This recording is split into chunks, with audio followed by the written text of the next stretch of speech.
Good morning, students. Myself, Mubina from National BA College. Dear students, in the third sem BA course of Commerce subject, the first unit is Concept and Scope of Commerce Education. Under this unit, let us learn meaning, nature, need, and scope of commerce education. As you all know, commerce has a wide ranges with different opportunities with the trade, that is buying and selling of goods and services, with enterprises, etc. So what is commerce education, or what do you mean by commerce education? Commerce education is business education. Commerce education is that area of education which develops the required knowledge, skill, and attitudes for the handling of trade, commerce, and industry. Commerce education is directly concerned with the day-to-day life of the students. Even then, it is necessary to define commerce education. So, let us know few definitions. That is, according to Herrick, commerce education is that form of instruction that both direct and indirectly prepares the businessman for his calling. Next definition of commerce education. In 1922, Lyon stated commerce education as any education which a businessman has and which makes him a better businessman is for him a commerce, no matter whether it was obtained in the walls of a school or not.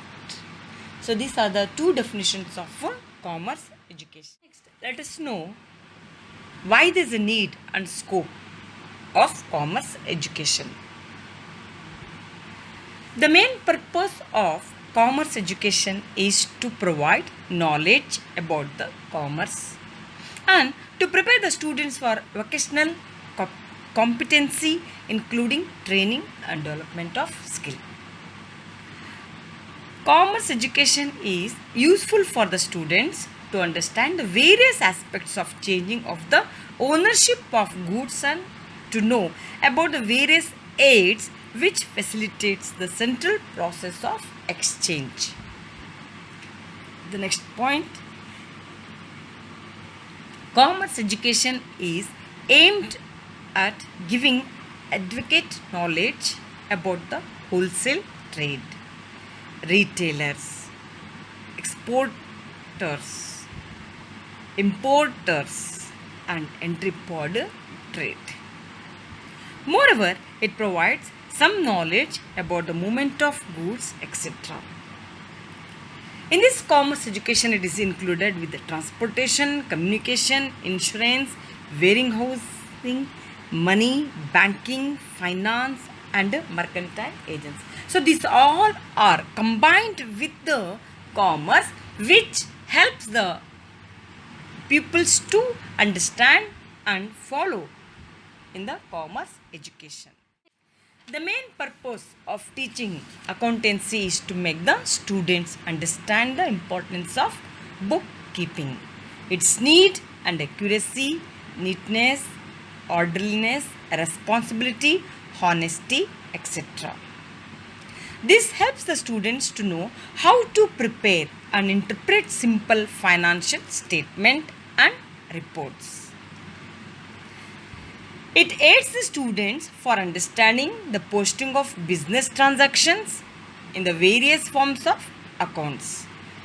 Books such as journal, ledger, and other subsidiaries books, etc. The commerce education helps the students to draw conclusion about the financial position of the organization. In the same way, commerce education helps the businessmen and as well as in the learning process of the students to understand the concept of commerce with trade and industry. The next concept is commerce education in India. Dear students, let us know about commerce education in India. Commerce education began in the year 1886 with the establishment of a commercial school in Madras by the trustees of Palliyappa's Charities. The Madras government by about the same time instituted examination in commerce. A school of commerce was established in Calicut in 1895 by the government of India. Commerce classes started in Presidency College, Calcutta in 1903 and later became the Government Commercial Institute. So my dear student, these are the points which are saying about the commerce education in India, means how the commerce education was started in India. In between 1903 and 1912, commercial institutions came into existence in Bombay and Delhi, providing for skill formation in typewriting, shorthand and business methods. Later, collegiate level education began with the establishment of Cinedem College of Commerce and Economics in Bombay in 1930. The main purpose of teaching or having commerce education is to understand the trade, industry, commerce, transportation, insurance and enterprises. There are so many different enterprises in the country. So, it is the backbone for the economic development. Here, as this commerce education which has been helped in a different ways to seek the importance and guided always to develop the responsibilities of the students and as well as businessmen in learning. Now, the last concept, that is aims of education in NCF 2005. Means as per NCF 2005, what are the objectives of teaching of commerce at higher secondary level? Let us know this concept, my dear students. That is, after independence, the concern of education articulated during the freedom struggle were revisited by the national commissions. The Secondary Education Commission in the year 1952 to 53 and the Education Commission 1964 to 66. Education under the Indian Constitution until 1976 allowed the state governments to take decisions on all matters pertaining to school education, including curriculum, within their jurisdiction. The center could only provide guidance to the states on policy issues. It is under such circumstance that the initial attempts of the National Education Policy of 1968 and the curriculum framework designed by NCERT in 1975 were formulated. In 1976, the Constitution was amended to include education in the concurrent list.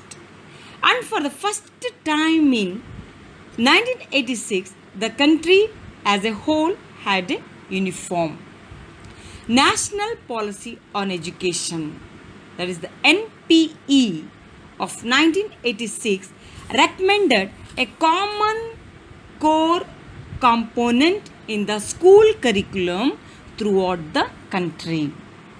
The policy also entrusted NCERT with responsibility of developing the national curriculum framework and reviewing the framework at frequent intervals.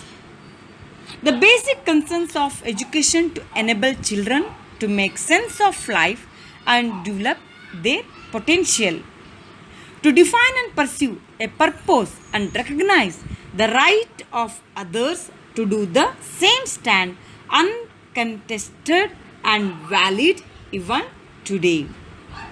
If anything, we need to reiterate the mutual interdependence of humans. Equally, we need to reaffirm our commitment to the concept of equality. Within the landscape of cultural and social economic diversity from which children enter into the portals of the schools, individual aspiration in a competitive economy tend to reduce education to bring an instrument as a material in the success. The perception which places the individual in exclusively competitive relationships puts unreasonable stress on children and thus distorts value. Education must be able to promote values that foster peace, humanness, and tolerance in a multicultural society. The review of the National Curriculum Framework of 2000 was initiated specifically to address the problems of curriculum load on children. A committee appointed by the Ministry of Human Resource Development in the early 1990s had analyzed this problem, tracing its root to the system's tendency to treat information as knowledge. In this report, Learning Without Burden, the committee pointed out that the learning at school cannot become a joyful experience unless we change our perception of the child as a receiver of knowledge and move beyond the convention of using textbooks on the basis for examination. So, this is how the new economic policy of 1986, when it has recommended for the curriculum. Under the guiding principles of 2005, there was a need to plan and pay attention to systematic matters that will enable us to implement many of the good ideas that have already been articulated in the past. So, there are certain points which guides NCF of 2005, that is connecting knowledge to life outside the school, ensuring the learning is shifted away from rote method, enriching the curriculum to provide for overall development of children rather that remain textbook centric, making examinations more flexible and integrated into classroom life, and nurturing an overriding identity informed by caring concerns within the democratic